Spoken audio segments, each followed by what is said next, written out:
नमस्कार दोस्तों, लेकर आ गए हैं आज हम आपके लिए 2025-26 का बहुत ही महत्वपूर्ण सेट जो कि आपकी बोर्ड एग्जामिनेशन में 4 चांद लगाने वाला है। दोस्तों यह सेट अगर आप कर लेते हैं तो आपको हिंदी में 100 आउट ऑफ 100 लाने से कोई नहीं रोक सकता। 30 नंबर तो आपको स्कूल से ही मिल जाएंगे, तो 100 आउट ऑफ 100 लाने से कोई नहीं रोक पाएगा। दोस्तों यह पेपर आपके बोर्ड एग्जामिनेशन के लिए बहुत ही महत्वपूर्ण हो सकता है। तो समय न व्यतीत करते हुए आइए शुरू करते हैं यह मॉडल पेपर जो कि आपके बोर्ड एग्जामिनेशन में 4 चांद लगाने वाला है। आइए देखते हैं रहा है। पहले देखिए यहाँ पर 15 मिनट जो पेपर होता है 3 घंटा 15 मिनट का होता है। फिर प्रारंभ के 15 मिनट परीक्षार्थी को प्रश्न पत्र पढ़ने के लिए निर्धारित किया गया है। देखिए कह रहा है सभी प्रश्न अनिवार्य है, सभी प्रश्न करना अनिवार्य है। इसमें 2 खंड है, खंड आ और खंड बा। खंड आ में क्या है, 1 से लेकर 20 तक बहुविकल्पी है, जिसमें आपको पता है OMR रहता है।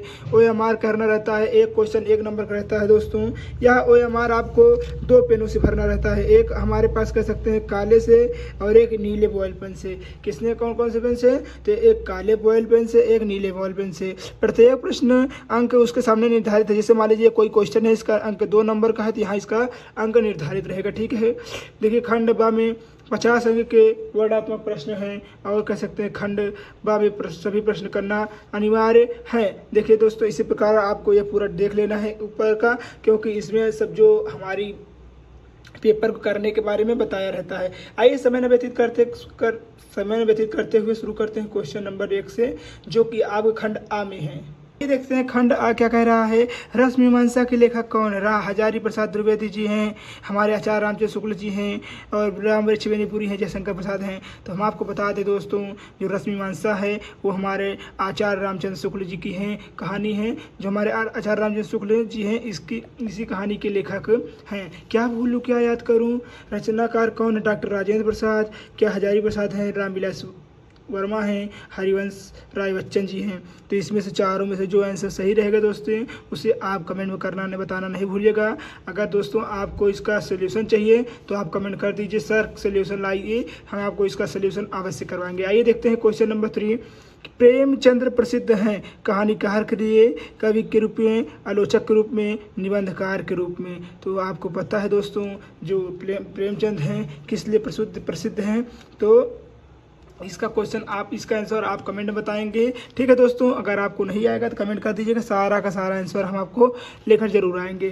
क्वेश्चन नंबर 4 देखिए कह रहा है मानस का हंस जीवनी है किसकी है? सूरदास जी की है, नंददास जी की है, तुलसीदास जी की है या गोकुलदास जी की है? तो इसका चारों में से जो आंसर सही रहेगा उसके सामने आप टिक करके ABC कमेंट जरूर बताइएगा, जिससे आपका पेपर तैयार हो सके और आप अच्छे नंबर ला सके। 5वां नंबर क्वेश्चन देखिए, प्रयोगवाद का प्रस्तोता के रूप में कवि कौन है? मुक्तिबोध कवि हैं, अर्जुन हैं, अर्जुन देखिए नागार्जुन हैं, अज्ञेय हैं या केदारनाथ जी हैं। तो इसके कवि कौन हैं इसके आगे आप कमेंट में जरूर बताइएगा। ठीक है। रीति सिद्ध कवि कौन हैं दोस्तों? बिहारी हैं, केशव हैं, भूषण हैं, घनानंद हैं।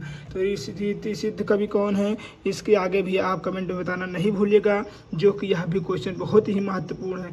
जयशंकर प्रसाद की रचना नहीं है कामायनी, ध्रुव स्वामी, कन्नुप्रिया और अजात शत्रु। तो जैसे कि आपको पता है जो कनुप्रिया होता है यह जयशंकर प्रसाद जी की रचना नहीं है। ठीक है दोस्तों, आइए देखते हैं नेक्स्ट क्वेश्चन क्या कह रहा है। क्वेश्चन नंबर 8, पुष्प की अभिलाषा के कवि हैं कौन है? पुष्प की अभिलाषा तू न गई मेरे मन से। तो क्या मैथिली शरण गुप्त जी हैं, माखनलाल चतुर्वेदी हैं, श्रीधर पांडे हैं या रामधारी सिंह दिनकर जी हैं? तो इसमें से जो जिसका यह रचना होगी उसके सामने आप ऐसे कमेंट में बताना नहीं भूलिएगा। ठीक है दोस्तों, कमेंट में आप बताना नहीं भूलिएगा।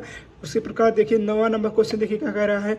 निम्नलिखित में से कौन सी कृतियाँ महादेवी वर्मा जी की नहीं है? निहार, रसीम, संध्या गीत, रेखा चित्र। तो देखिए दोस्तों इसमें से कौन सी ऐसी है कहानी जो इसमें कृतियाँ हैं जो किसकी नहीं है? महादेवी वर्मा जी की नहीं है। तो यह बहुत ही महत्वपूर्ण है और बहुत ही इजी क्वेश्चन है। अगर आप महादेवी वर्मा जी का जीवन परिचय याद करे होंगे तो उसमें से ये ऐसी कहानियाँ हैं जो दी होगी, एक कहानी आपको नहीं मिलेगी, वही होती है महादेवी वर्मा जी कहानी नहीं है। गोदान की रचना कब हुई थी? क्या 1930 में हुई थी, 1932 में हुई थी, 1934 या 1936 हुई थी? तो यह कब हुई थी हमारे कह सकते हैं कि कमेंट में हमको बताना नहीं भूलिएगा। भूलिएगा। आइए देखते हैं क्वेश्चन नंबर 11 क्या कहते हैं, रस कितने प्रकार के होते हैं। तो जैसे कि आपको पता ही है दोस्तों, रस मुख्यतः 9 प्रकार के होते हैं। कितने प्रकार के होते हैं? 9 प्रकार के होते हैं। उदित उदयगिरी मंच पर रघुवर बाल पतंग में कौन सा अलंकार है? देखिए, उदित उदयगिरी मंच पर रघुवर बाल पतंग, रूपक, उत्प्रेक्षा, उपमा, भ्रांतिमान। तो दोस्तों, आप इतने दिन से अलंकार पढ़ रहे हैं, आपको तो ये पता ही होगा यह कौन से अलंकार का उदाहरण है। दोस्तों, अगर आपको पता है तो आप प्लीज़ कमेंट में बताना नहीं भूलिएगा। अगर आप कमेंट बता देंगे तभी समझ लीजिए कि पढ़ने वाले स्टूडेंट हैं, अन्यथा आपकी पढ़ाई लिखाई बेकार है दोस्तों। ठीक है, आप अच्छे से पढ़ रहे हैं, इसका मतलब है कि आप कोई भी क्वेश्चन पूछ रहे हैं तो आप उसका आंसर दे ले जाए। आइए देखते हैं क्वेश्चन नंबर 13 क्या है। नंबर क्वेश्चन देखिए, कह रहा है कि चौपाई में कितनी मात्राएं होती हैं? 15, 11, 16, 13। इसको तो हम नहीं बताएंगे दोस्तों, क्योंकि इसको तो आपको इतना इजी है कि याद रहना चाहिए। ठीक है, नहीं याद रहेगा दोस्तों तो कमेंट कर दीजिएगा, इसका सारा सोल्यूशन हम लेकर आएंगे। फिर नेक्स्ट क्वेश्चन क्या कह रहा है, अधिकार शब्द में उपसर्ग है अधिक, अधि, अधिका, अधिक। तो अधिकार में उपसर्ग, पहले उपसर्ग होता है फिर प्रत्यय होता है, प्रत्यय उपसर्ग होता है कि उपसर्ग प्रत्यय होता है। ये तो बहुत इजी है दोस्तों, इसे भी आप कमेंट बताना नहीं भूलिएगा। दिगंबर में समास कौन सा? कर्मधारय, द्वंद्व, बहुब्रीहि, द्विगु। कौन सा समास है? इसे भी आप कमेंट बताना नहीं भूलिएगा। अगर आपको क्वेश्चन का आंसर नहीं पता है दोस्तों तो आप कमेंट कर दीजिएगा, सारा का सारा सोल्यूशन हम लेकर आएंगे आपको, जो कि आपके बोर्ड एग्जामिनेशन में 4 चांद लगाने वाले हैं दोस्तों। देखिए 16 नंबर क्वेश्चन देखिए, हरिद्रा शब्द का तद्भव होगा क्या? पीली होगी, हल्दी होगी, हरी भरी होगी, या फिर कह सकते हैं इनमें से कोई नहीं। ठीक है दोस्तों, तो इसका भी आप आंसर कमेंट में ज़रूर बताइएगा। आइए देखते हैं क्वेश्चन नंबर 17। कह रहा निम्नलिखित में कौन सा शब्द पर्यायवाची नहीं है? चपला, चंचला, बिजली, सफरी। तो दोस्तों, जो हमारे कौन से शब्द है इसमें? तो सफरी जो ऐसा शब्द है ये किसी की भी पर्यायवाची नहीं है। ठीक है, युग्मद, युष्मद शब्द का तृतीय एक वचन होगा त्वय, यूयम, त्वयी, यूष्यम, यूष्म्यत। यूष्म्यत कौन सा होगा? इससे भी आप कमेंट बताना नहीं भूलिएगा।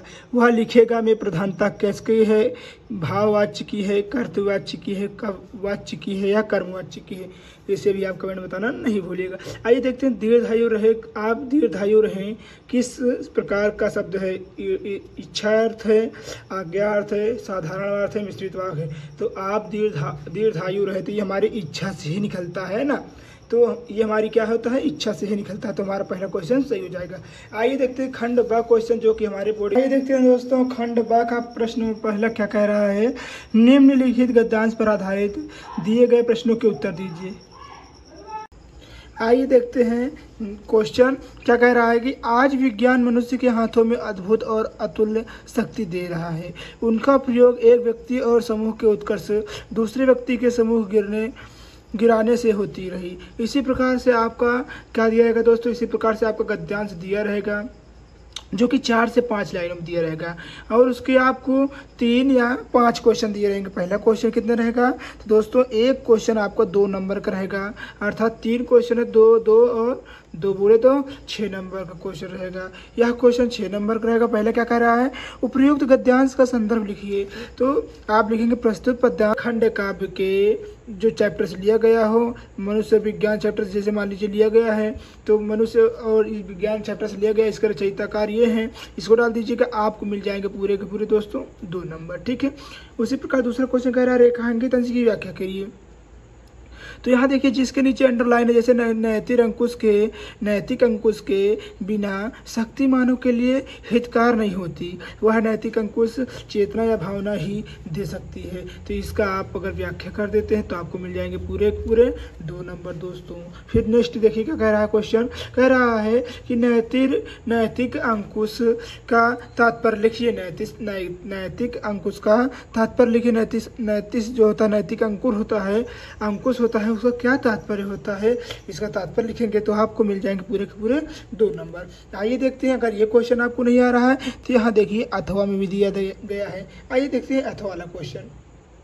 देखिए दोस्तों, अथवा में क्वेश्चन दिया गया, क्या कह रहा है, अजंता संसार की चित्रकलाओं में अपना अद्वितीय स्थान रखता है। इतने प्राचीन काल के इतने सजीव कॉमन, देखिए इतने गतिमान, इतने बहुसंख्यक तथा प्राण चित्र कहीं नहीं बने। अर्थात ये जो हमारे देखिए 4 से 5 लाइन के आपको मिलेगा गद्यांश, जिसमें आपको 3 क्वेश्चन दिया रहेगा। इसी में से अगर आप आंसर दे देते हैं तो आपको एक क्वेश्चन के लिए मिलेंगे पूरे के पूरे 2 नंबर। कितने नंबर मिलेंगे दोस्तों? पूरे के पूरे 2 नंबर मिलेंगे। पहला क्वेश्चन क्या कह रहा है, उपयुक्त गद्यांश के पाठ और लेखक का नाम बताइए। तो अजंता की गुफा, देखिए यहाँ तो पाठ का नाम पता चल गया, अजंता की गुफा, ठीक है, अजंता की गुफा, ठीक है। उसी प्रकार इसके लेखक का जो नाम होगा, लेखक का नाम लिख देंगे तो आपको एक लेखक हो गए, एक पाठ हो गया, एक लेखक, 1 नंबर इसका, 1 नंबर इसका, 2 नंबर मिल जाएगा। फिर उसी प्रकार कह रहा है रेखांकित अंश की व्याख्या करिए।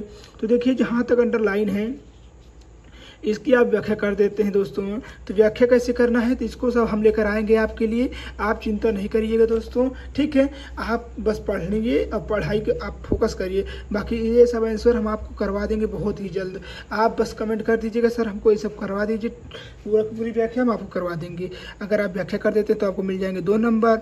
नेक्स्ट क्वेश्चन क्या कह रहा है, अजंता किस कला के लिए अद्वितीय स्थान रखता है। तो देखिए यहाँ पर लिखा है ना कि अजंता जो होती है चित्रकलाओं में अपना अद्वितीय स्थान रखती है। देखिए चित्रकलाओं के लिए अपना क्या रखती है, अद्वितीय स्थान रखती है। तो आप ऐसे लिख देंगे तो 2 नंबर मिल जाएंगे, ठीक है। उसी प्रकार देखिए दूसरा नंबर क्वेश्चन देखिए, आइए देखते हैं दोस्तों दूसरा क्वेश्चन क्या कह रहा है कि दिए गए पद्यांश पर आधारित 3 प्रश्नों के उत्तर दीजिए। देखिए बूंदे लो हरि बोलो के मुख से हमने सुनी कहानी थी, खूब लड़ी मर्दानी वो तो झांसी वाली रानी थी, यह समाधि यह चिर समाधि है झांसी की रानी, अंतिम लीला स्थली यही लक्ष्मी मर्दानी की, यदि मर्दानी की। उपयुक्त पद्यांश का संदर्भ लिखित, हमने अभी जैसे गद्यांश बताया था उसी प्रकार पद्यांश में प्रस्तुत पद्यांश हमारी पाठ्यपुस्तक हिंदी खंड काव्य के देखिए सामान्य हिंदी खंड काव्य के देखिए कौन से पाठ से लिया गया है, तो झांसी की रानी चैप्टर से लिया गया है, इस चैप्टर से लिया गया है। और क्या कहते हैं इसके लेखक कौन है, तो आप इसको बता दीजिएगा, आपको मिल जाएंगे पूरे के पूरे 2 नंबर दोस्तों।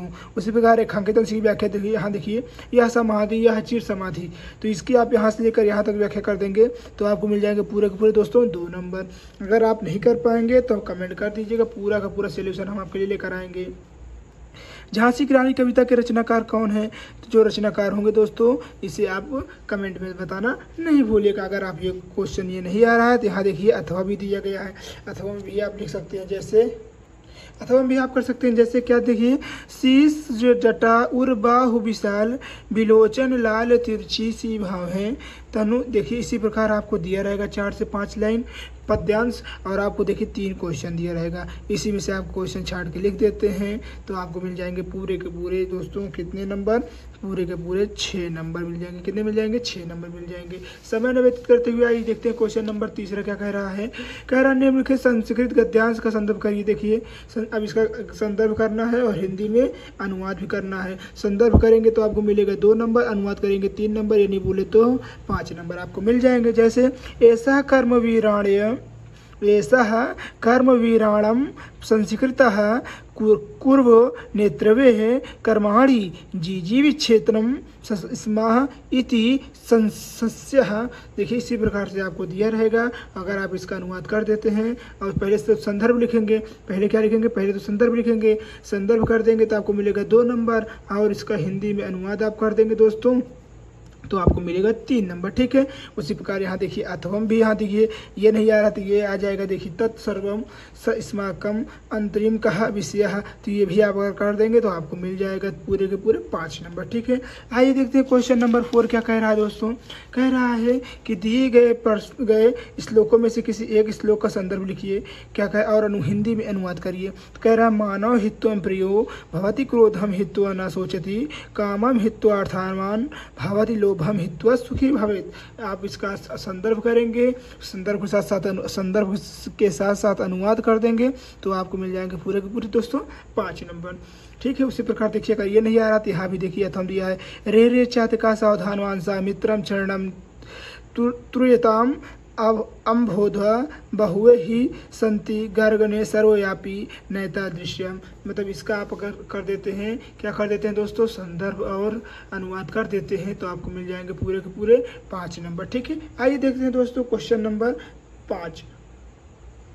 आइए देखते हैं दोस्तों क्वेश्चन नंबर 5 क्या कह रहा है कि अपने पठित खंड काव्य के आधार पर दिए गए प्रश्नों के उत्तर दीजिए। एक प्रश्न का उत्तर देना है बस। देखिए आपके ज़िले में जो आता है दोस्तों, जैसे हमारा ज़िला प्रयागराज है तो प्रयागराज में क्या आता है दोस्तों, अग्र पूजा खंड काव्य आता है। क्या आता है दोस्तों, अग्र पूजा खंड काव्य आता है, तो हम इसको करेंगे। उसी प्रकार आपके ज़िले में जो आता होगा दोस्तों उसे आप कर लीजिएगा। ठीक है, आपके लिए यह इतना महत्वपूर्ण है कि यह पूरे के पूरे दोस्तों 3 नंबर का आता है। कितने नंबर का आता है, पूरा का पूरा 3 नंबर का आता है। और आप अपना ये जो होता है प्रश्न तैयार करके जाइएगा, ज़्यादा से ज़्यादा 100 वर्ड, बस इससे ज़्यादा वर्ड नहीं लिखिएगा, आपको मिल जाएंगे पूरे के पूरे 3 नंबर। ठीक है दोस्तों, आइए देखते हैं छठा नंबर क्वेश्चन क्या कह रहा है। छठा नंबर क्वेश्चन बहुत महत्वपूर्ण है। ये तो हमने आपको बताया ही है कि तीनों में से एक फंसेगा। देखिए कह रहा है निम्नलिखित में से किसी एक लेखक का जीवन परिचय देते हुए प्रमुख रचना बताइए। तो हमने आपको आचार्य रामचंद्र शुक्ल करवा दिया है, डॉक्टर राजेंद्र प्रसाद भी करवा दिया है, बहुत जल्द आपको जयप्रकाश भारती जी को भी करवाएंगे। उसी प्रकार देखिए खा में देखिए यहाँ पर दिया है कि देखिए अभी तक हमसे लेखक पूछा, अब कवि पूछा है। कवि का जीवन परिचय बताते हुए उल्लेख करना है। तो कवि में क्या आएंगे, रसखान आएंगे, माखन लाल आएंगे, राम नरेश त्रिपाठी जी आएंगे। तो ये सब हमारे पूछे जा सकते हैं आपसे, तो आप इसे प्लीज़ तैयार करके जाइएगा और आपको मिल जाएंगे पूरे के पूरे 5 नंबर। देखिए दोस्तों ये हमारे फ्री के नंबर होते हैं जो कि आपको पता ही है। 7वां पॉइंट देखिए क्या कह रहा है, अपनी पाठ्य पुस्तक के संस्कृत खंड काव्य में हमने आपसे बता देना, एक श्लोक आप याद कर लीजिएगा, कोई 4 लाइन 8 लाइन की, उसे आप लिख देते हैं तो आपको मिल जाएंगे पूरे के पूरे 2 नंबर। छात्रावास, नेक्स्ट क्वेश्चन 8, छात्रावास की जीवन शैली और सघन अध्ययन विषय पर अपने पिताजी को एक पत्र लिखना है। अगर आपको ये आ रहा है ठीक है, नहीं तो देखिए तो हम भी लिखा है कि अपने विद्यालय में पुस्तकालय की समस्या पर प्रधानाचार्य का ध्यान आकृष्ट या आकर्षित करते हुए प्रधानाचार्य को क्या लिखिए, पत्र लिखिए। पुस्तकालय मतलब कह सकते हैं कि अपने स्कूल में लाइब्रेरी खुलवा दीजिए सर, आपको किसका, तो प्रधानाचार्य का ध्यान अपनी ओर आकर्षित करते हुए कहना है और आप यह पत्र कर देंगे तो आपको मिलेगा पूरे के पूरे 4 नंबर। ठीक है, 9 नंबर पॉइंट देखिए कह रहा किन्हीं निम्नलिखित में किन्हीं 2 प्रश्नों के संस्कृत में उत्तर दीजिए। चंद्रशेखर का असाह कसाह घातेन ताड़यापि। दूसरा देखिए विश्वास के न वर्धते खात्र उचितम किम। उसी प्रकार देखिए का संस्कृतम सदाम गीता गतिशील वर्तते। तो ये चारों का आंसर अगर आप दे देंगे, 4 में से सिर्फ आपको 2 ही देना है दोस्तों। ऐसा तो है नहीं आपको 2 नहीं आता होगा, एक क्वेश्चन का 1 नंबर बोले, 2 क्वेश्चन का 2 नंबर होता है। 10वां नंबर देखिए क्या कह रहा है कि निम्नलिखित में से किन्हीं एक विषय पर निबंध लिखना है। चाहे आप स्वच्छता ही लिखिए, स्वच्छता ही सेवा पर, चाहे अनुसंधान की दृष्टि का जीवन, अनुशासन का जीवन में महत्व, या पर्यावरण। सबसे इम्पोर्टेंट तो यही है, पर्यावरण प्रदूषण। आप इसे तैयार करके जाइएगा। इस बार यह 2026 में भी पूछेगा और मोबाइल का दुष्प्रयोग ये भी पूछेगा दोस्तों। इसे आप तैयार करके जाइएगा। यह आपके बोर्ड एग्जामिनेशन में कम से कम 20, 22, 23, 24, 25, 26 से पूछा जा रहा है। 22, 23, 24, 25 और 26 इतने सालों से लगातार ये पूछा जा रहा है। यदि आपको वीडियो अच्छी लगी हो तो प्लीज़ वीडियो को लाइक कर दीजिएगा और चैनल पे नहीं है तो सब्सक्राइब करना, अपने दोस्तों तक शेयर करना नहीं भूलिएगा। बहुत जल्द से जल्द इसका सोल्यूशन लेकर आएंगे। मिलते हैं फिर किसी मजेदार वीडियो, तब तक के लिए धन्यवाद। जय हिंद, जय भारत।